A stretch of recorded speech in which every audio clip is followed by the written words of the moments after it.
जय Hind. Spectrum modern history का आज हमारा 156वां लेक्चर है। Economic impact of British rule in India के बारे में हम बात कर रहे थे और आज के सेशन में हम पढ़ेंगे स्टेजेस ऑफ कॉलोनिज्म के बारे में। देखो शुरू करते हैं। ये हमें पता है कि ब्रिटिशर्स ने लगभग 200 साल तक हमारे ऊपर राज किया, लेकिन ये जो 200 साल का ब्रिटिश रूल था, इसका नेचर, इसका fundamental character over the period of time change होता रहेगा। इसका fundamental character over the period of time same नहीं रहेगा। जैसे जैसे ब्रिटेन की पोजीशन चेंज होगी इन दी वर्ल्ड इकोनॉमी, वैसे वैसे नेचर ऑफ ब्रिटिश कॉलोनिज्म में भी चेंज देखने को मिलेगा। और मार्क्सिस्ट हिस्टोरियंस ये जो कॉलोनिज्म था, ये जो लगभग 200 साल का ब्रिटिश रूल था, इसको मोटा मोटा 3 स्टेजेस में डिवाइड करके देखते हैं। ये जो 3 स्टेजेस हैं, इनको समझना हमारे लिए इंपॉर्टेंट है। कौन कौन से 3 स्टेजेस में डिवाइड करके देखा जाता है? सबसे पहली है फर्स्ट स्टेज ऑफ कॉलोनिज्म। ये जो फर्स्ट स्टेज है, इसको पीरियड ऑफ मर्चेंट कैपिटल या मर्केंटलिज्म भी बुलाया जाता है। फर्स्ट स्टेज को पीरियड ऑफ मर्चेंट कैपिटल भी बुलाया जाता है, या फिर फर्स्ट स्टेज को period of monopoly trade and direct appropriation भी बुलाया जाता है, या फिर फर्स्ट स्टेज को period of east India company domination भी बुलाया जाता है। बहुत सिंपल, फर्स्ट स्टेज को पीरियड ऑफ मर्चेंट कैपिटल बुलाया जाता है, फर्स्ट स्टेज को period of monopoly trade and direct appropriation भी बुलाया जाता है, फर्स्ट स्टेज को period of east India company domination भी बुलाया जाता है। ये जो फर्स्ट स्टेज है, इसकी शुरुआत हुई लगभग 1757 में। 1757 में एक बेहद इंपॉर्टेंट इवेंट हुआ। 1757 में बैटल ऑफ प्लासी हुई और इस बैटल ऑफ प्लासी में ईस्ट इंडिया कंपनी जीत जाएगी। बैटल ऑफ प्लासी की विक्ट्री के बाद ईस्ट इंडिया कंपनी इंडिया में पॉलिटिकल कंट्रोल को स्टैब्लिश करने की शुरुआत करेगी।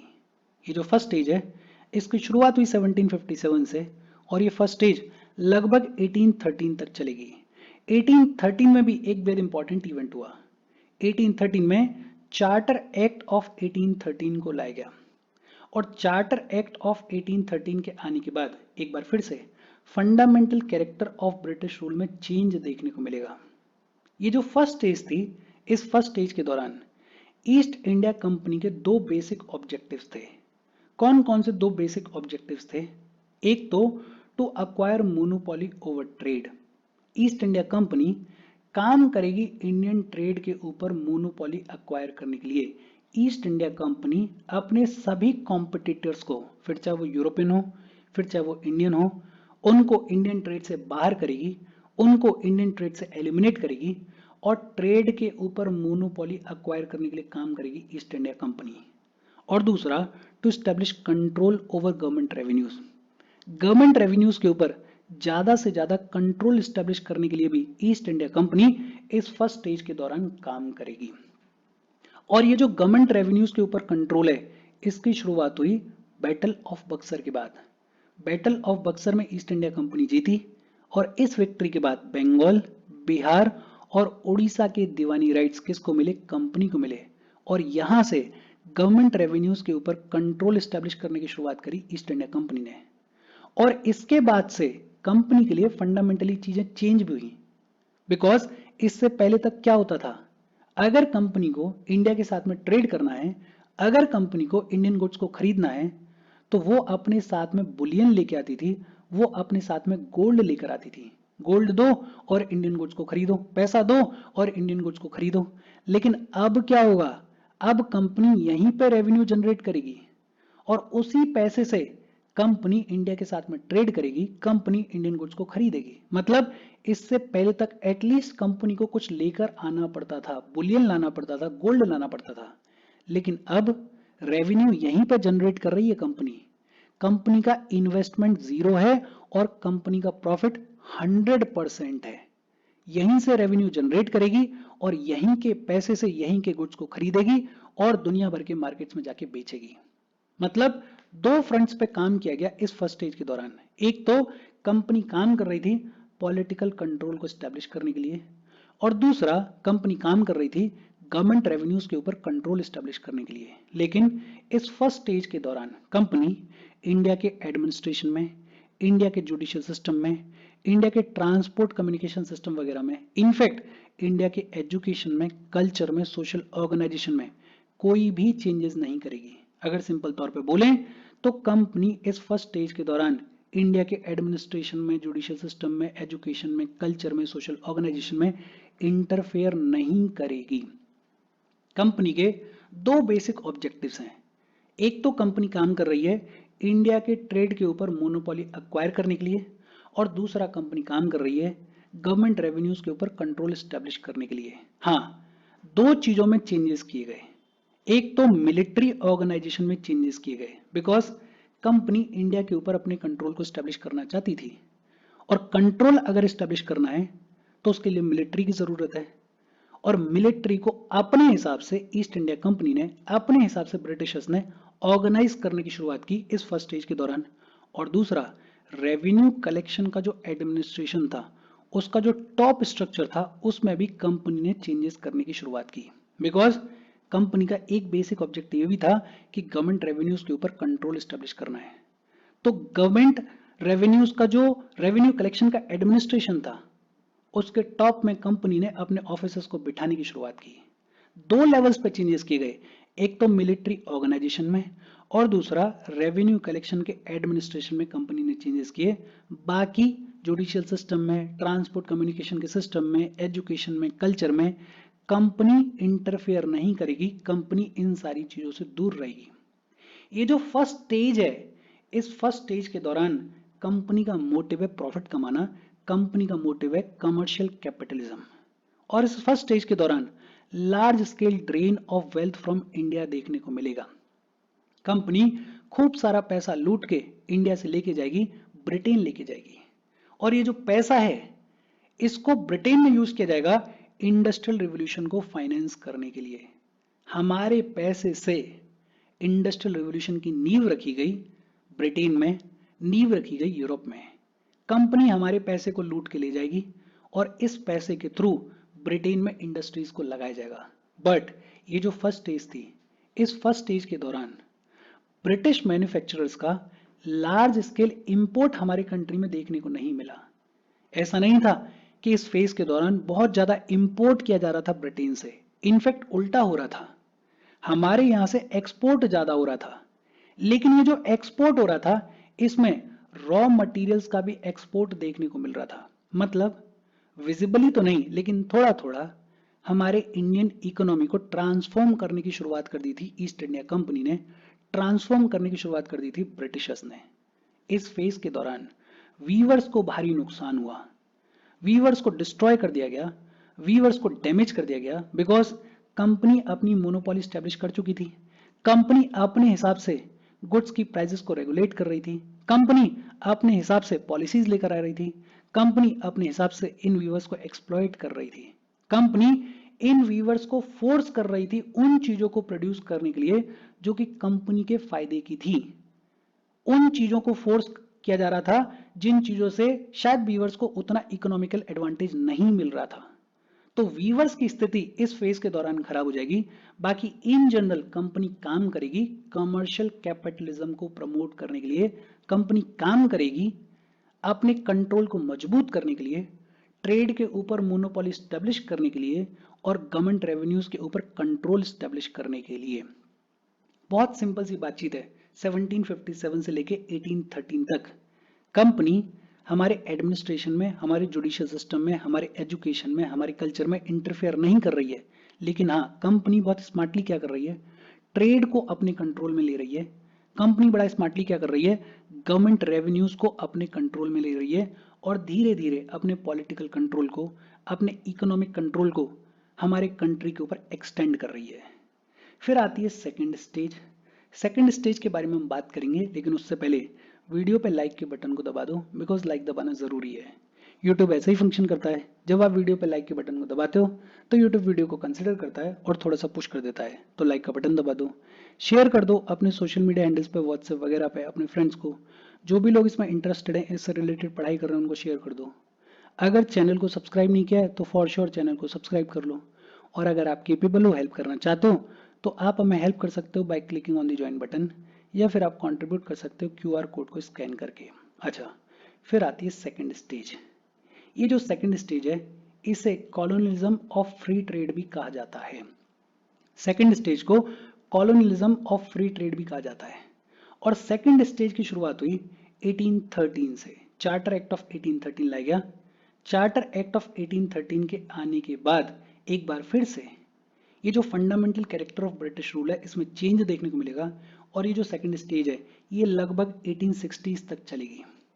और अब सिनेरियो क्या है देखो, ब्रिटेन में सिनेरियो क्या है कि ब्रिटेन में 1750s में इंडस्ट्रियल रिवॉल्यूशन की शुरुआत हो गई थी, नए नए इंडस्ट्रीज के लगने की शुरुआत हो गई थी, और 1813 आते आते ब्रिटेन में एक नई इंडस्ट्रियलिस्ट कैपिटलिस्ट क्लास का इमरजेंस देखने को मिल रहा था।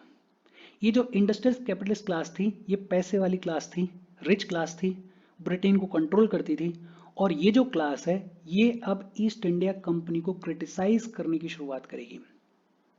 ये जो इंडस्ट्रियलिस्ट कैपिटलिस्ट क्लास है ब्रिटेन की, ये ईस्ट इंडिया कंपनी से फेवर मांगने की शुरुआत करेगी, ईस्ट इंडिया कंपनी को फोर्स करने की शुरुआत करेगी कि देखो अब आपको इंडिया को हमारे हिसाब से ट्रांसफॉर्म करने की जरूरत है।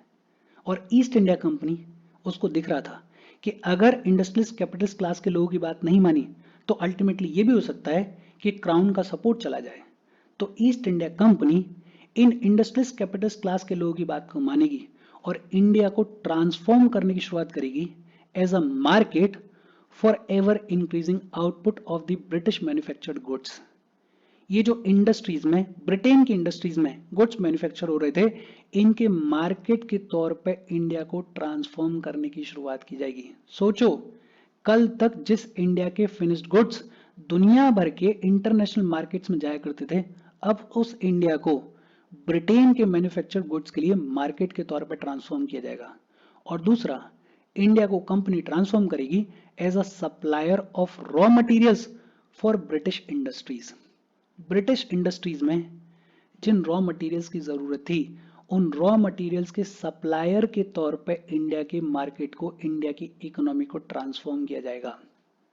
कल तक हमारे यहां से फिनिश्ड गुड्स बन के जाते थे दुनिया भर के इंटरनेशनल मार्केट्स में, लेकिन अब हमारे मार्केट को, हमारे इंडियन इकोनॉमी को ईस्ट इंडिया कंपनी ट्रांसफॉर्म कर रही थी as a supplier of raw materials. मतलब फंडामेंटली ये जो सेकंड स्टेज है, इस सेकंड स्टेज के दौरान हमारे इंडियन इकोनॉमी के स्ट्रक्चर को चेंज करने की शुरुआत की ईस्ट इंडिया कंपनी ने, और कुछ इस तरीके से चेंजेस किए गए कि ब्रिटिशर्स का फायदा हो और इंडियंस का नुकसान हो। ये जो फेज था, इस फेज के डोमिनेंट फीचर्स क्या रहे? एक तो इंडिया की जो कॉलोनियल इकोनॉमी थी, ध्यान देना, इंडिया की जो कॉलोनियल इकोनॉमी थी उसको ब्रिटेन की और वर्ल्ड की कैपिटलिस्ट इकोनॉमी से इंटीग्रेट कर दिया गया, एक तरीके से फ्री ट्रेड को इंट्रोड्यूस कर दिया गया। लेकिन इंपॉर्टेंट क्या है इसमें कि हम कहने के लिए कह रहे हैं कि फ्री ट्रेड को इंट्रोड्यूस कर दिया गया, लेकिन हमने पढ़ा हुआ है कि ये जो फ्री ट्रेड थी ये बहुत ही ज्यादा बायस थी।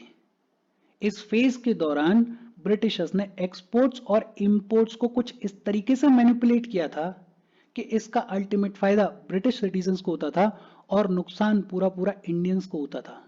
किस तरीके से एक्सपोर्ट्स और इंपोर्ट्स को मैनिपुलेट किया जाता था उसके बारे में ऑलरेडी हमने पढ़ा हुआ है। इस फेज के दौरान जो टैरिफ पॉलिसीज हैं उनको इस तरीके से मैनिपुलेट किया जाता था कि इसका पूरा पूरा नुकसान इंडियंस को होता था और ब्रिटिशर्स को फेवर किया जाता था। तो कहने के लिए, सुनने के लिए, देखने के लिए ये कहा जाता है कि फ्री ट्रेड को इंट्रोड्यूस कर दिया गया, लेकिन ये जो फ्री ट्रेड की पॉलिसीज थी ये हाईली मैनिपुलेटिव थी।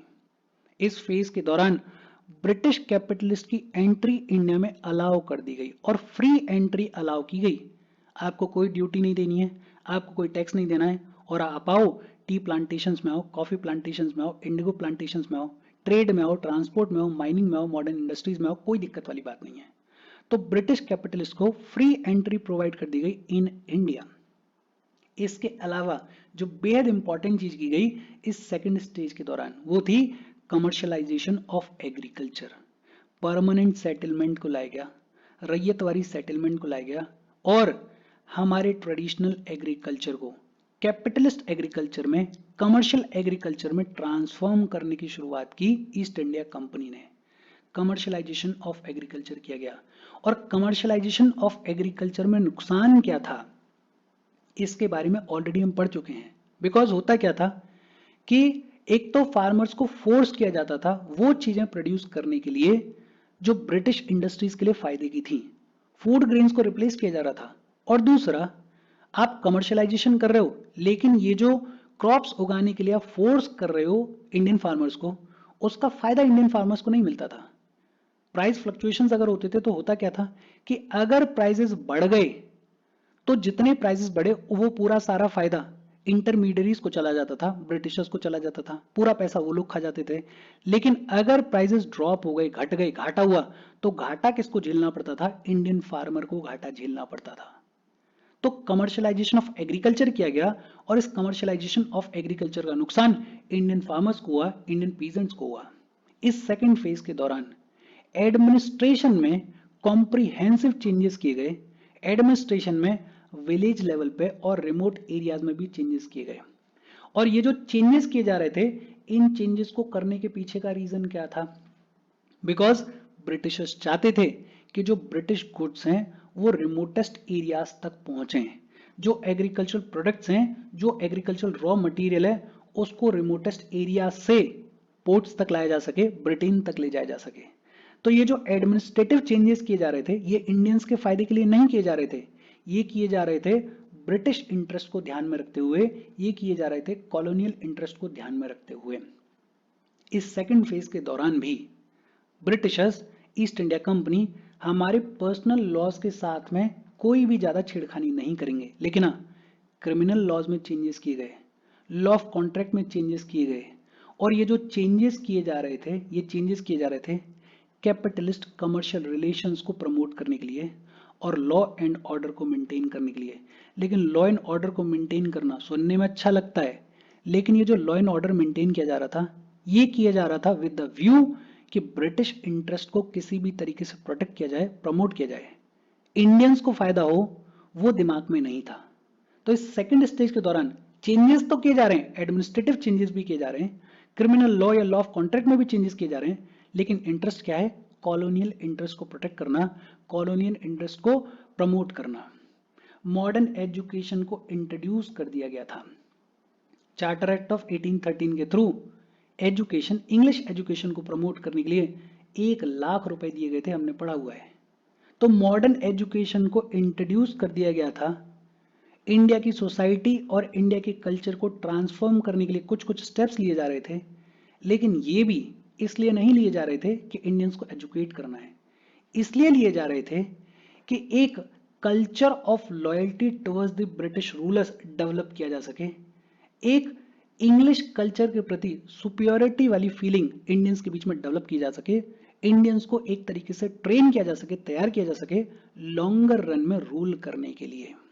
इस सेकंड फेज के दौरान पीजेंट्स के ऊपर जो टैक्सेशन का बर्डन था वो बहुत शार्पली इंक्रीज हुआ, because Britishers, east India company बहुत ही अग्रेसिवली अब रेवेन्यू को बढ़ाएगी, रेंट को बढ़ाएगी और कोशिश करेगी कि ज्यादा से ज्यादा पैसा जो है वो पीजेंट्स की जेब से निकाला जाए।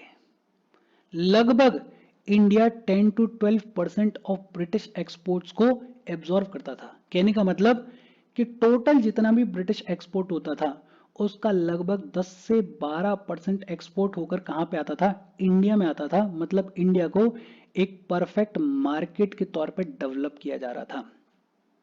और टेक्सटाइल एक्सपोर्ट्स की अगर बात करें तो ब्रिटेन के लगभग 20% टेक्सटाइल एक्सपोर्ट्स इंडिया में हुआ करते थे।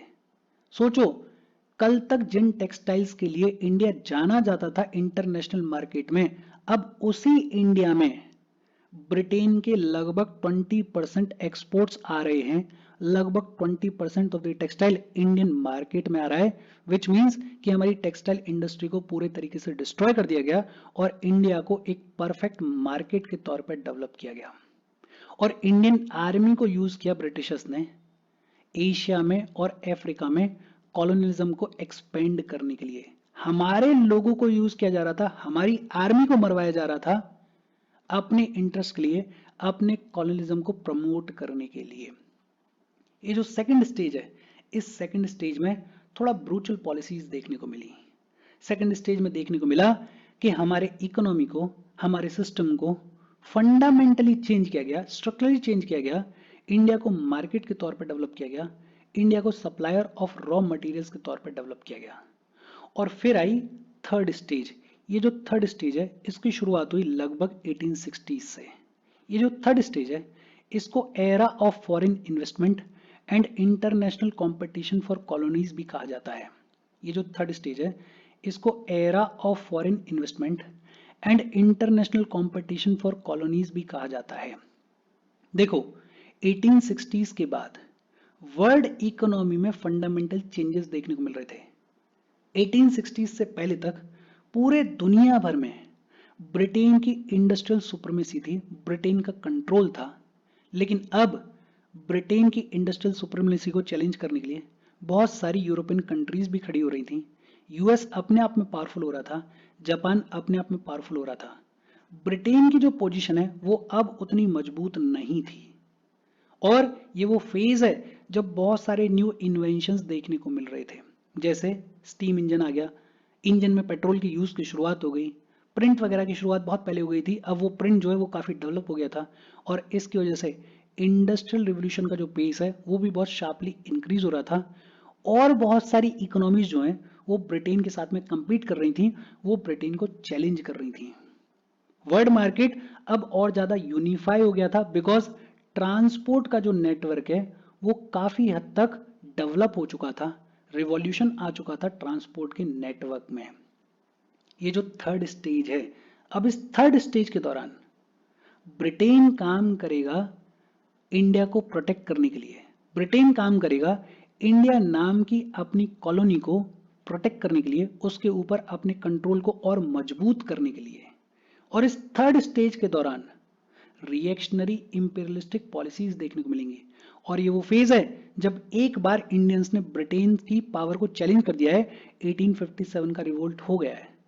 तो ब्रिटिशर्स अब कोशिश कर रहे हैं कि इंडिया को और मजबूती से कंट्रोल किया जाए और बहुत सारी रिएक्शनरी इंपीरियलिस्टिक पॉलिसीज लाई जाएंगी। कर्जन आएंगे, लिट्टन आएंगे, डफरिन आएंगे और ये बहुत सारी रिएक्शनरी इंपीरियलिस्टिक पॉलिसीज को लेकर आएंगे। ऐसी ऐसी पॉलिसीज को लेकर आएंगे जिनके थ्रू इंडिया के ऊपर अपने कंट्रोल को और मजबूत करने की कोशिश करेगी ब्रिटिश गवर्नमेंट।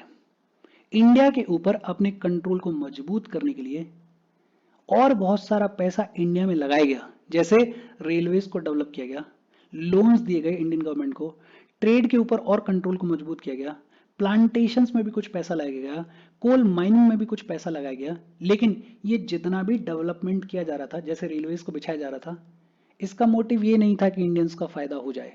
इसका मोटिव क्या था कि इंडिया के ऊपर अपने कंट्रोल को मजबूत करना है, इंडियन मार्केट के ऊपर अपने कंट्रोल को मजबूत करना है। बिकॉज ब्रिटिशर्स को दिख रहा था कि एक तरफ दुनिया भर में और बहुत सारी इकोनॉमीज हैं जो कि पावरफुल हो रही हैं, जैसे यूएस है, जैसे जापान है, जैसे यूरोप में भी और बहुत सारी कंट्रीज हैं, और दूसरी तरफ एक बार ब्रिटेन को इंडियंस ने चैलेंज कर दिया था थ्रू 1857 रिवोल्ट। तो अपने कंट्रोल को और ज्यादा मजबूत करने के लिए ये जो पैसा है ये पैसा इन्वेस्ट करने की शुरुआत की जाएगी बाय द ब्रिटिशर्स। और ये जो थर्ड फेज है, ये जो थर्ड स्टेज है, इस स्टेज के दौरान ब्रिटिशर्स ने एक जो नोशन तैयार किया हुआ था अभी तक कि हम आपको सेल्फ गवर्नमेंट के तरीके सिखा रहे हैं, हम आपको सेल्फ गवर्नेंस के लिए तैयार कर रहे हैं, अब उस नोशन को गिव अप कर दिया जाएगा। अब तक इस थर्ड स्टेज के आने से पहले तक ब्रिटिशर्स इंडियंस को क्या बताते थे कि आप खुद को सेल्फ गवर्न कर ही नहीं सकते हो और हम आपके ऊपर राज तब तक कर रहे हैं जब तक कि आप सेल्फ गवर्नेंस सीख ना जाओ। मतलब एक तरीके का दिलासा दिया जाता था। लेकिन अब इस थर्ड स्टेज के दौरान ये जो सेल्फ गवर्नमेंट का नोशन था इसको पूरे तरीके से खत्म कर दिया गया और अब ब्रिटिशर्स ने डिक्लेयर किया कि हमारा एम है permanent trusteeship over the Indians. Basically हम परमानेंटली यहीं रहेंगे, हम परमानेंटली आपके ऊपर रूल करेंगे, हम परमानेंटली आपको गाइड करेंगे, आपको हमारे अधीन रहना होगा और आपको हमसे चीजें सीखनी होंगी। Britishers tried to justify their rule over Indians for centuries to come, all in the name of civilizing a barbaric people, the white man's burden. Basically Britishers क्या कहेंगे कि आप लोगों को कुछ आता ही नहीं है, आप ना तो सेल्फ गवर्न कर सकते हो, ना आपके अंदर कोई कल्चर है, ना बिहेवियर है, ना कोई तौर तरीका है, आप बारबेरिक हो और आपको हमसे सीखने की जरूरत है। हम आपको रूल करेंगे, हम आपको तौर तरीके सिखाएंगे, हम आपको बताएंगे कि किस तरीके से गवर्न किया जाता है, हम आपको बताएंगे कि कल्चर किस तरीके का होता है। हमसे सीखो, हमारे अधीन रहो और हमारी चीजों को फॉलो करो। और ये जो थर्ड स्टेज है ये लगभग चलेगी 1940s तक, 1947 तक। बट हाँ, बीच बीच में एक लंबा चौड़ा नेशनल मूवमेंट खड़ा होगा और ये जो नेशनल मूवमेंट है ये चैलेंज करेगा ब्रिटिश रूल को, और फिर अल्टीमेटली उस नेशनल मूवमेंट के दौरान क्या हुआ है उस सब के बारे में ऑलरेडी हमने पढ़ लिया है। और इसके साथ ये जो चैप्टर है इस चैप्टर की बातचीत खत्म हो गई। देखो ये जो पूरा चैप्टर है ये मेंस के पॉइंट ऑफ व्यू से इंपॉर्टेंट है। इसके बाद जो चैप्टर आएगा प्रेस वगैरह से रिलेटेड वो प्रीलिम्स के पॉइंट ऑफ व्यू से ज्यादा इंपॉर्टेंट है। बट हाँ, इस चैप्टर को मेंस के पॉइंट ऑफ व्यू से देखना। कोई डाउट हो कमेंट करके पूछ लेना। Thank you very much.